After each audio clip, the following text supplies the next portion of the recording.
Good morning. Good morning. And I'm Kim, I'm Andy. and we're going to read to you from the Urantia book. First, we're going to read to you from Light the Flame by Andrew Harvey. Okay, and we've got a reading here that is adapted from Thomas Merton's Hagia Sophia. And Thomas Merton was a monk. He was a Trappist monk that died in 1968. So a Trappist monk, that's a sect of a French group of Catholic monks. Okay? All right. Oh, blessed silent one who speaks everywhere, speak to me in your tenderest voice, in all sides, in everything, so I am never the same again. Awaken me not to conquest or dark pleasure, but to the impeccably pure simplicity of one consciousness in all and through all. Help me express in my own heart your clear silence. Make me eternal. Okay, so part of, I know Trappist monks' vows, they I don't know, they're silent monks. They practice a lot of austerity, and silence is part of that. Wow. I see speak to me in your tenderest voice in all sides and everything. Okay, so that's like reality is multifaceted. Okay? So I have to try to see all sides of it, not just the side that's facing me or whatever I'm dealing with. We have to understand that it's bigger than just whatever aspect of reality I'm. I think that's particularly applicable to our lives today, to try to see all sides of everything. Yeah. Yep.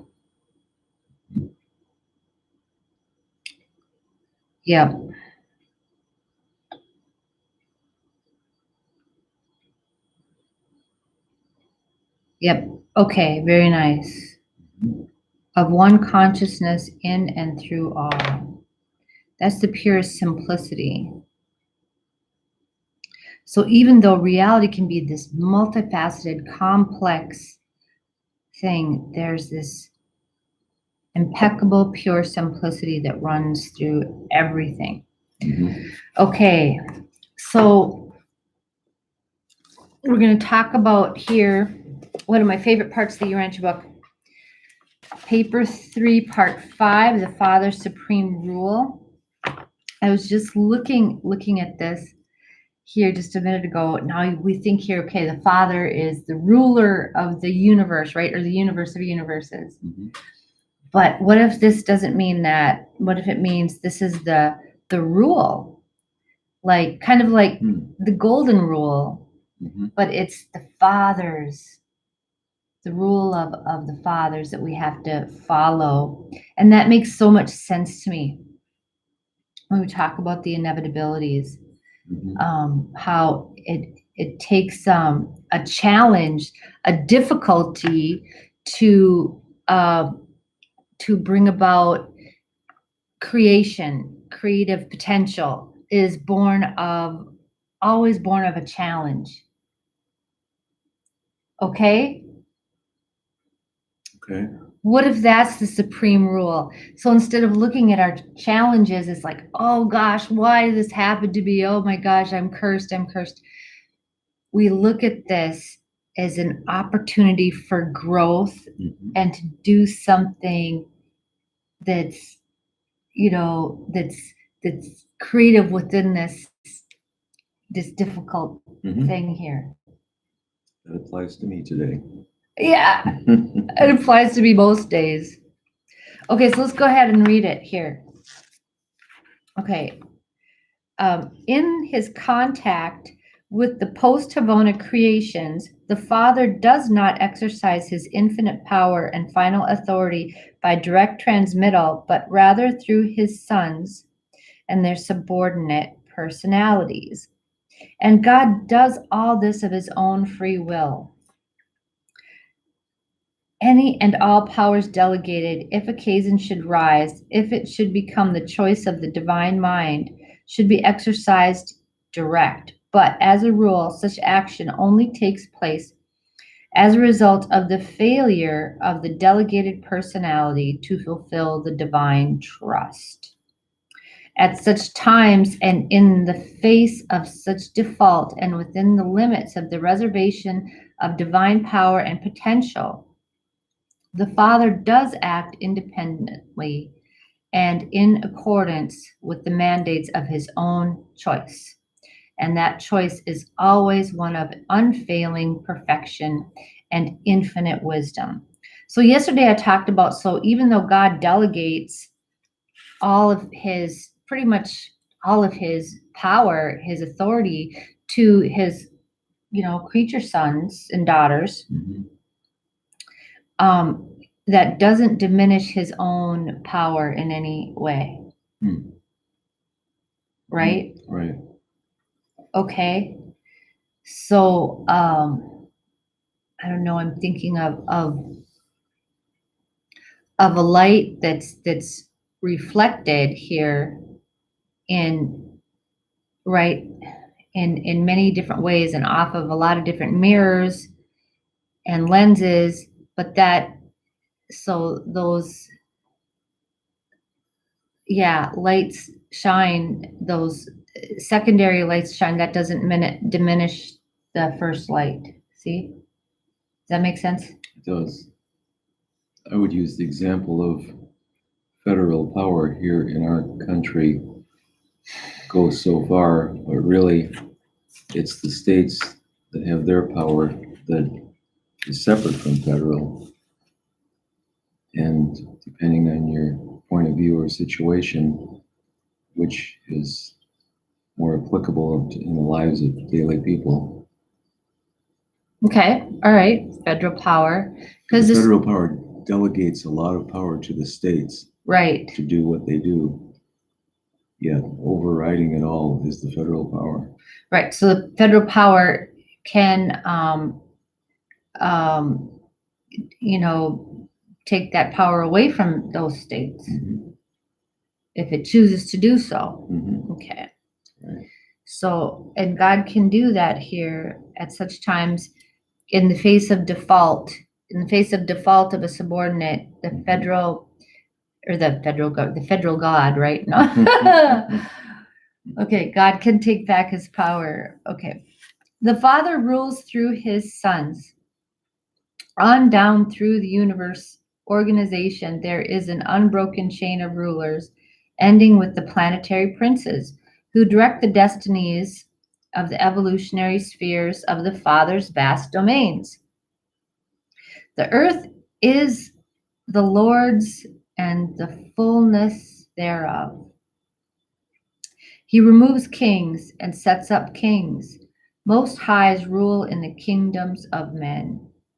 In the affairs of men's hearts, the universal Father may not always have his way.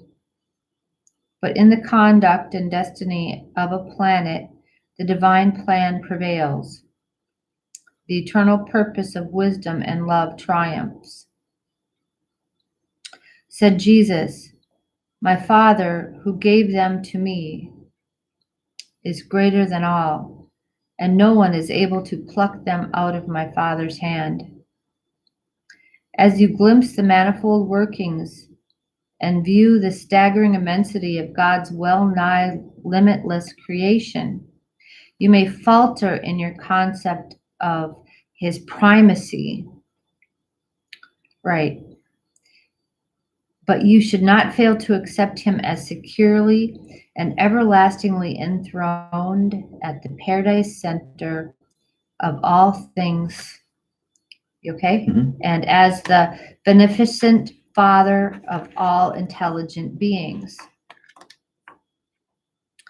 There is but one God and Father of all, who is above all and in all, and he is before all things, and in him all things consist. Okay, so this tells me again here that God doesn't lose anything by giving everything to us. Mhm. Okay? Mhm.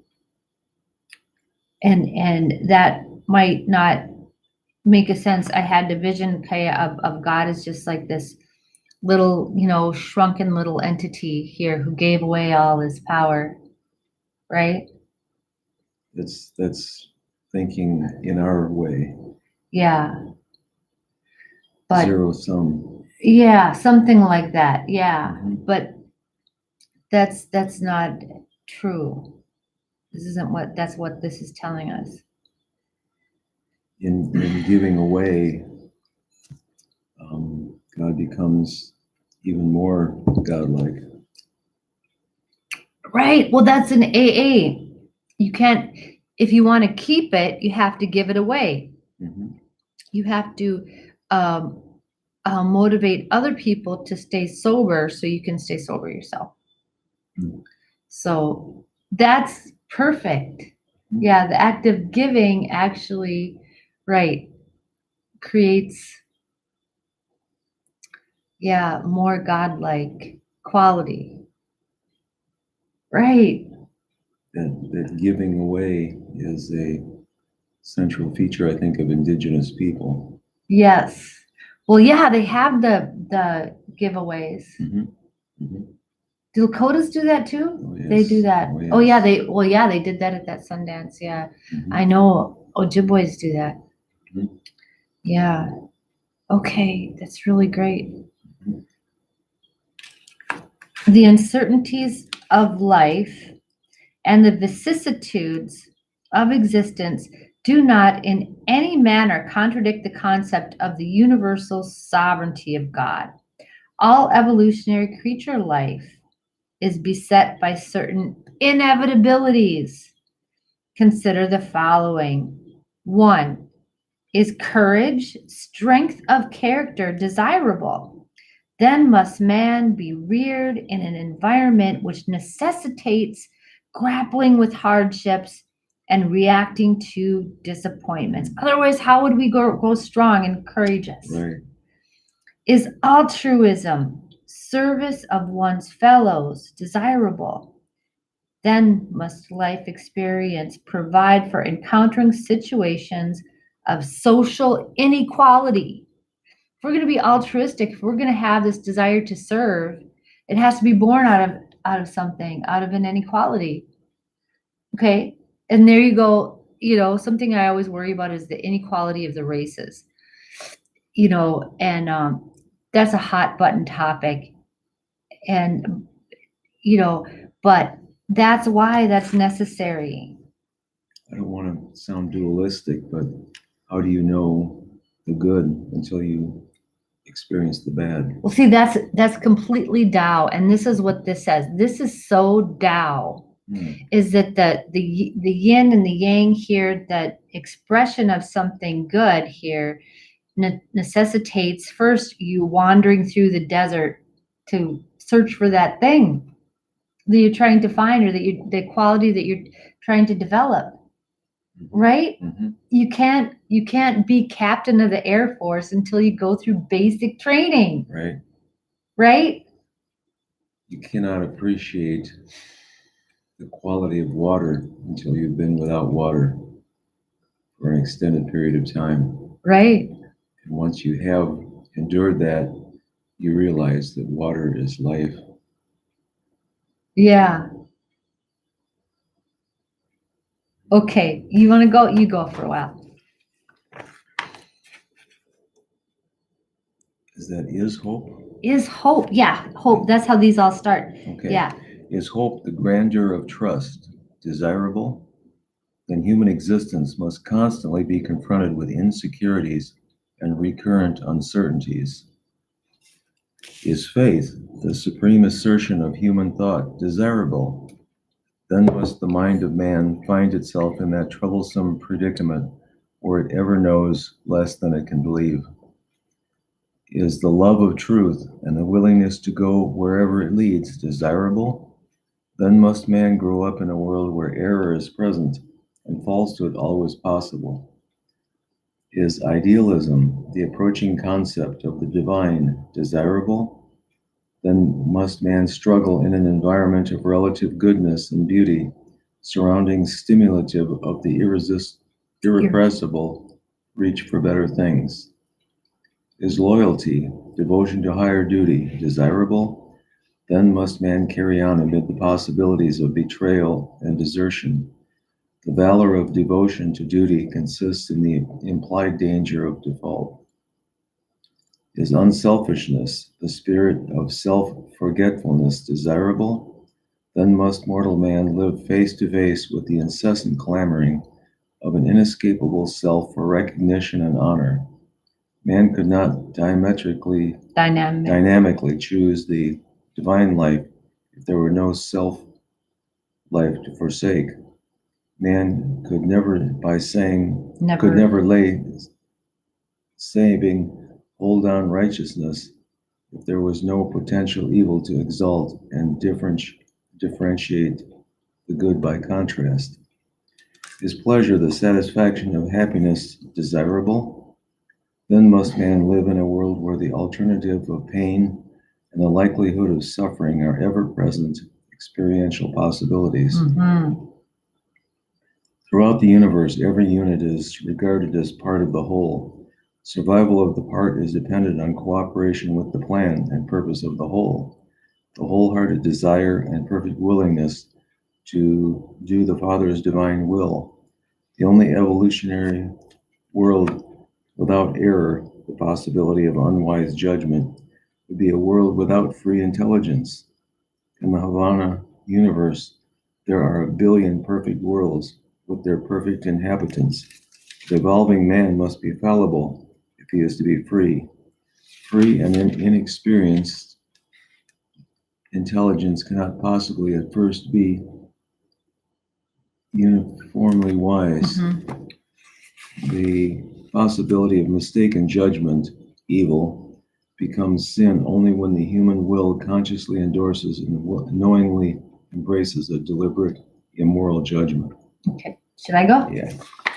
Okay, so I love those. Mhm. That is just, see, and that knowing that is what kept me upright through a lot of stuff that I went through, is that, this is so, because this is helping me grow, and it's helped me, because you have regrets here. A lot of people have, oh, if only I would have, there's so much in my life I could have done differently. But, I chose most of the time. I didn't choose an easy path. I choose, and my parents would always like, you always have to do things the hard way. You have to go your own way. You can't just go along with what everybody's doing, and don't you regret getting involved with that person that was not good for you and whatever. It's like, I don't regret anything. I don't regret anything, because I know that's part of what I had to go through to know what I need to know to be who I am. Right? Mhm. So I don't regret anything. I can see, not like that, but I can see. That doesn't mean I don't see the error in what I've done. Okay, what I've trusted, or you know what I mean? Mhm. It's like you're learning from your mistakes, but you need to remember these things. Just as what the little girl said in News of the World, right? Mhm. She said, in order to go forward here, first you must remember. First you must remember, you know, and be in that, Mhm. you have to be in that yin space. Mhm. before you go forward. And I think a lot of problems here in our society are people going forward and just not taking the lessons that they're learning and just, doubling down Mhm. on, I'm going to be right about this. I'm going to be, you know what I mean? Right. Instead of taking the time to remember this is what this is all for. Mhm. Instead, no, and they just try to persevere on this. Which just makes my heart just Mhm. ache and just it's Mhm. so yucky. Okay, I'm going to keep going here. The full appreciation of truth, beauty, and goodness is inherent in the perfection of the divine universe. The inhabitants of the Havona world do not require the potential of relative values levels. Okay, the inhabitants of the Havona worlds do not require the potential of relative value levels as a choice stimulus. Such perfect beings are able to identify and choose the good in the absence of all contrastive and thought compelling moral situations. Okay, so that's the Havona world. So that's in heaven. Those beings don't need this, this potential of relative value stimulus because they're automatically good. But such perfect beings are, in moral nature and spiritual status, what they are by virtue of the fact of existence. So they haven't done anything to earn this perfect status, this perfect level of being. So we have to earn our perfection, right? They have experientially earned advancement only within their inherent status. Mortal man earns even his status as an ascension candidate by his own faith and hope. Everything divine which the human mind grasps and the human soul acquires is an experiential attainment. It is a reality of personal experience and is therefore a unique possession in contrast to the inherent goodness and righteousness of the inerrant personalities of Havona. Okay. Okay, it is our unique possession. Okay, so my goodness, because I've earned it, gone through all this to earn being good, true, and beautiful, is my unique possession in this way. Mhm. Okay, and I see that we have more potentiality associated with our existence than beings that are just created perfect. Mhm. See, Mhm. we have more of this range of potential. So we're more than the sum of our experiences Yeah. and mistakes.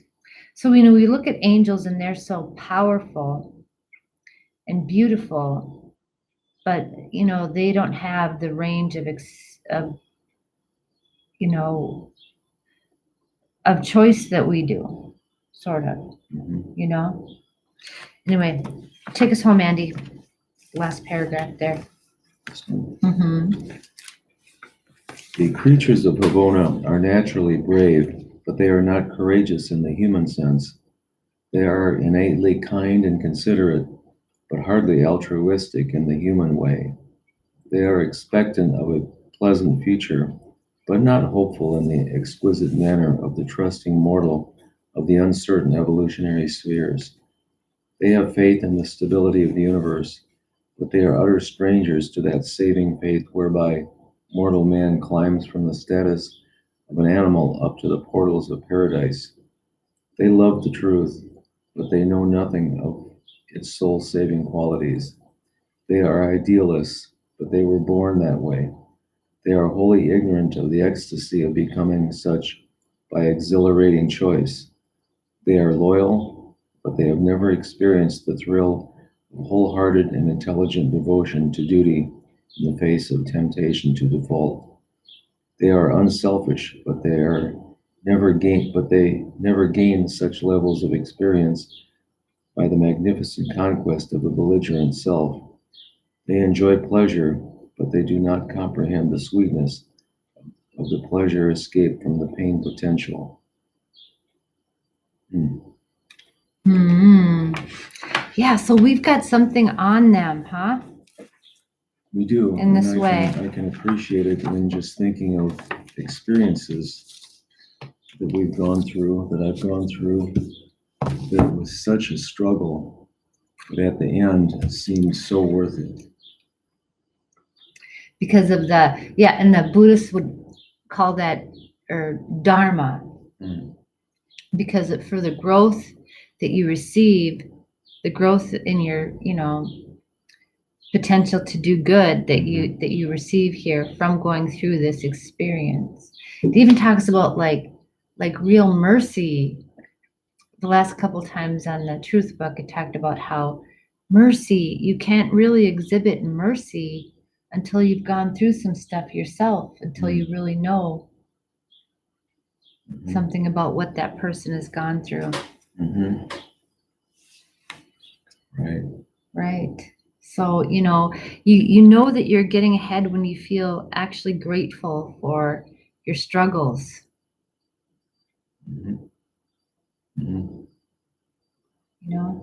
Right. Yeah. Okay, I think that's enough for today. That was really great. I love the inevitabilities. To me, that's like, oh, this is what it's about. And that's God's rule, is that whatever is besetting you, try to see it as something that you need to grow through, overcome. Yeah. The little plant that pushes the weeds that push up through the concrete sidewalk. You can't hold them back. The concrete can't hold them back. They're looking for the sun and they're pushing through and they find it. We do. We do. Okay. God bless you. All right. Happy Mother's Day to all you moms out there. Love you. You're awesome. Okay. And have a great day. All right. Bye. Bye-bye.